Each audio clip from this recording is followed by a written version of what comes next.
Okay, so The Last Wish, the first of the Witcher world famous fantasy novel series by Andrzej Sapkowski, Polish author, has been around since the early 90s, and this, I believe, was first published in 1993. This first book here is about 360 pages, and I had a lot of fun with this book. I highly recommend it. I probably give it a 9 out of 10. It feels original for taking what seems to be more light-hearted creatures and settings from classic European fantasy, and making it for mature and nuanced and realistic enough to be immersive for adults.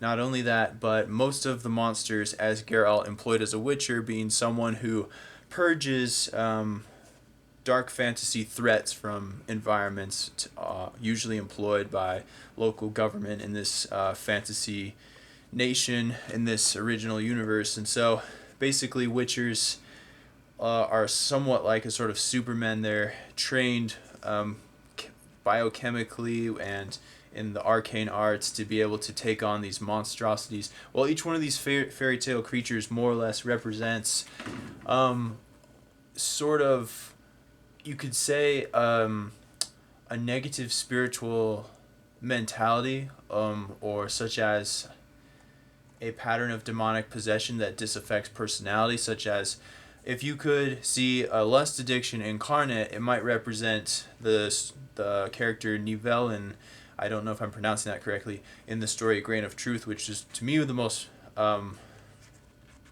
memorable and interesting, and it's got a very much like, to me, like Hansel and Gretel, Brothers Grimm vibes, like Beauty and the Beast sort of vibe, and there's this extreme amount of like sexiness that just permeates pretty much every single and relationships and the truth about humanity that shows where sexuality and or romance can go wrong or go right, and that's also seen as the very hot relationship between Geralt and Yennefer is like coming in and out of the novel, that just sort of gives a lot of life to this adventure series and just makes it pure escapist fantasy fun.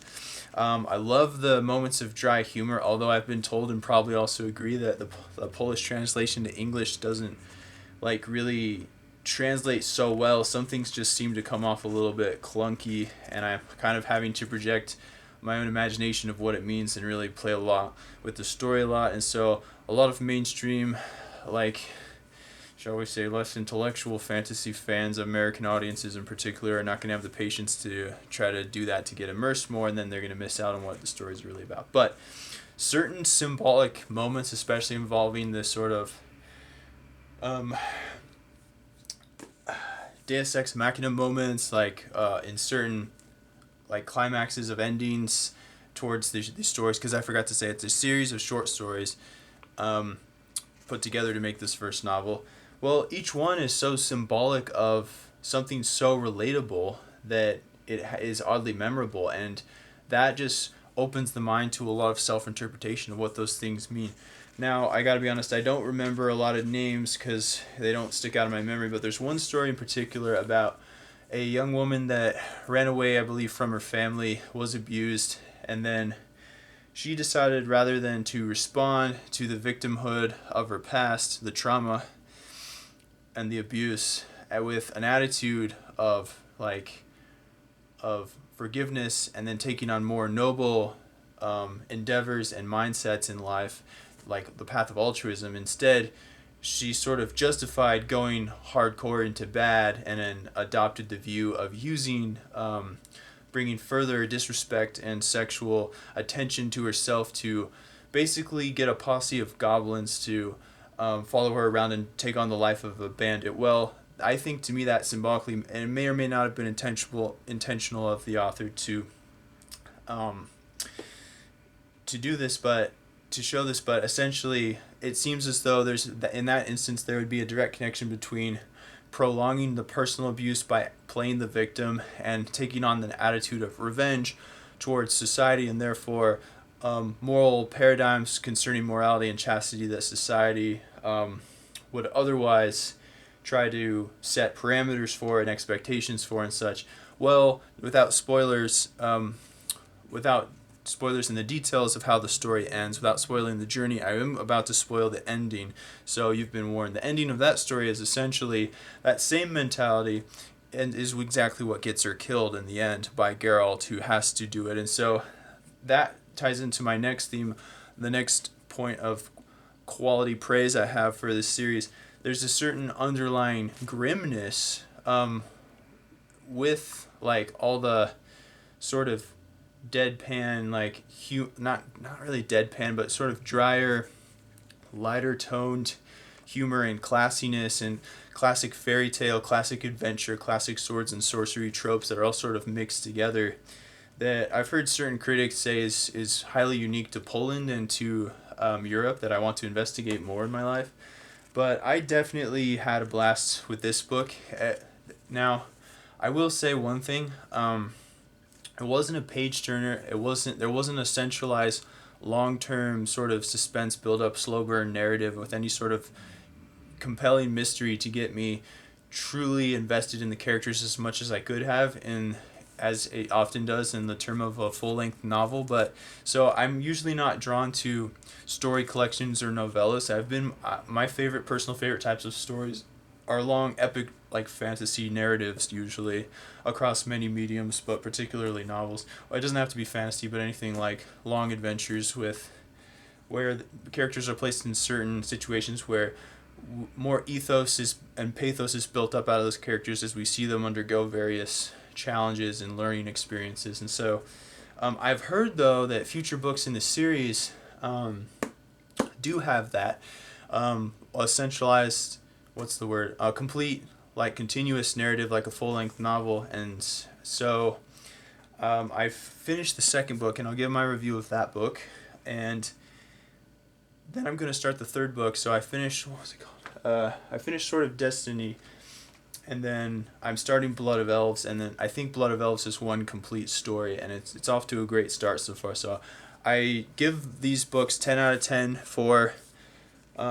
pure fun, escapism, originality, and the symbols that a lot of the monsters and climax moments represent represent other, like, intrinsically, universally relatable human challenges and truths, that is extremely memorable, like very much like the Brothers Grimm, and that's very well written as well, as far as I can tell, considering the English translation here.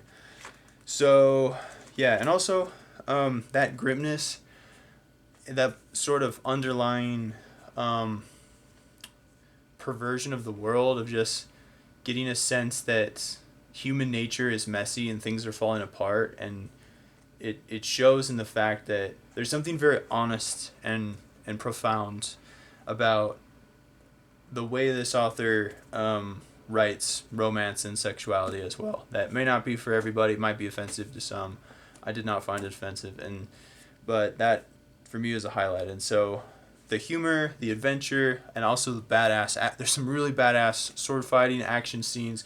Geralt is an absolute badass, and he's one of those characters where there's nothing. It's impossible to find anything not cool about him. Sort of like a Mad Max vibe, sad, serious, traveling sort of wanderer type of person who is more or less an underdog in society, very poor, yet hardworking, extremely competent, who has a lot of past mystery and failed romances and ongoing romances. And so basically it's just a really compelling, memorable, fun character who's just kind of a more or less a pretty good role model, a real hero.